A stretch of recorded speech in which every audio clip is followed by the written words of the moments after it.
Mi-aduce aminte de mine, m-ai lăsat cu sufletul făcut bucățele, m-ai lăsat să sufăr singur în tăcere. Când eu plângeam și sufeream cu zilele, tu erai cu fetele, râdeai și te distrai, dar gata, am închis porțile inimii, nu mai poți să mă faci să sufăr. Hai gata, du-te departe, pleacă de lângă mine, dă-mi pace, să nu mai cauți niciodată zdreanță. Ai încercat să mă faci pe la spate cu tovarășii mei, cei mai buni în fată. Nu te-ai gândit nicio clipă că o să te folosească ca pe o cârpă. Acum vrei să te întorci la mine, dar mie nu mai pasă de tine, știi bine.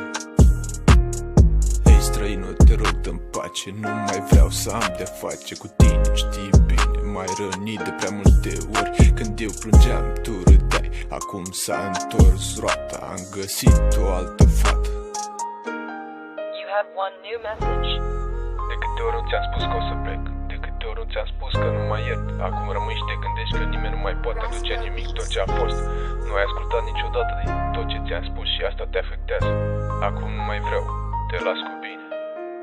Acum te gândești la mine, mă suni și îmi spui că ți-e dor de mine. Dar unde erai când sufeream cu zilele? Acum nu mai interesează, străinul. Când eram cu tine te certai cu mine, nu-ți convenea nimic din ceea ce făceam. Acum vrei să mă împac cu tine, să fac aceeași greșeală ca tine.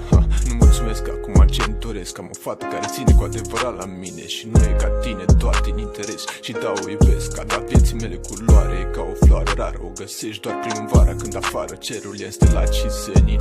Ne iubim, ne dorim, ne simțim atât de bine. Te rog, nu mă mai căuta, fiindcă am pe cineva mult mai bună decât ai fost tu vreodată.